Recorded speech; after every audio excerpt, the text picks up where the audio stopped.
कहानी एक छोटे से गांव की है, जहां एक पुरानी हवेली खड़ी थी। गांव वाले कहते थे कि हवेली में कोई नहीं रहता, लेकिन हर रात वहां से अजीब आवाजें आती थी। लोग कहते थे कि हवेली में एक भूतनी रहती है, जो रात के समय दिखाई देती है। उसके बाद कोई भी व्यक्ति जो हवेली के पास से गुजरता, वह गायब हो जाता था। एक दिन गांव में एक युवक अर्जुन आया। वह बड़ा बहादुर था और उसे भूत प्रेतों पर विश्वास नहीं था। गांव वालों से सुनकर उसने हवेली में जाने का निश्चय किया। वह रात के समय हवेली की ओर बढ़ा, हाथ में एक जलती हुई मोमबत्ती लेकर। जैसे ही वह हवेली के पास पहुंचा, उसने महसूस किया कि हवा में एक अजीब ठंडक थी। हवेली के भीतर से कुछ अजीब सी आवाजें आ रही थी, जैसे किसी का रोना। अर्जुन ने डरते डरते हवेली में प्रवेश किया। अंदर घना अंधेरा था और उसकी मोमबत्ती की लौ झपक रही थी।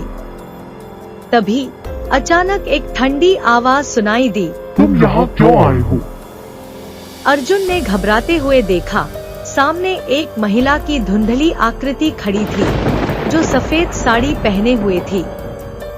उसकी आंखें काली थी और उसके चेहरे पर अजीब सी उदासी थी। महिला ने फिर से कहा, मैंने तुम्हें कहा था, यहाँ मत आओ। अर्जुन ने डरते हुए पूछा, तुम कौन हो?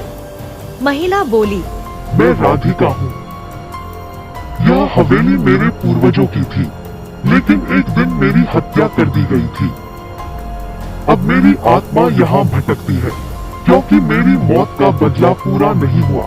अर्जुन ने उसे शांत किया और पूछा, तुम्हें बदला चाहिए तो मुझे बताओ, मैं तुम्हारी मदद करूँगा। राधिका ने कहा, मेरे हत्यारे का नाम शंकर था, जो अब इस गांव के बाहर रहता है। वह अब तक सुरक्षित है, लेकिन जब तक उसे सजा नहीं मिलती, मैं शांति नहीं पा सकती। अगले दिन अर्जुन ने गांव के आदमी से शंकर का पता पूछा। क्या आप शंकर नाम के आदमी को जानते हैं? हाँ, मैं शंकर को जानता हूँ।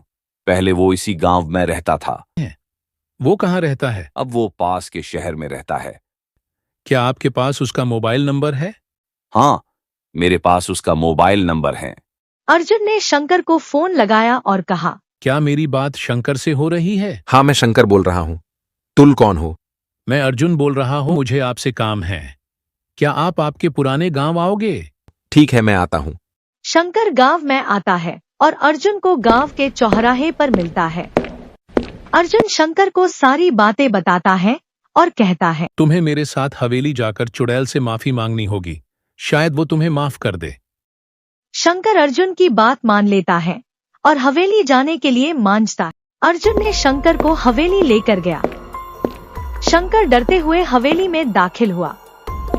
राधिका की आत्मा फिर से प्रकट हुई और शंकर के सामने आकर बोली, तुमने मेरी हत्या की थी, अब तुम मेरी सजा भुगतो। शंकर कांपते हुए बोला, मुझे माफ कर दो, मैं उस समय अपनी गलती से अनजान था।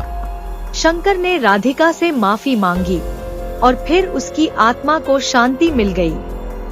अचानक हवेली में सब कुछ शांत हो गया। अर्जुन ने फिर से गांव वालों को बताया कि हवेली में अब कोई भूतनी नहीं है और उस दिन के बाद से हवेली के पास कोई अजीब आवाजें नहीं आईं। गांव वालों ने अर्जुन को धन्यवाद दिया और हवेली को फिर से शांति का प्रतीक माना। ऐसी ही कहानियां देखने के लिए हमारे चैनल यूनिक कहानियां को सब्सक्राइब करें।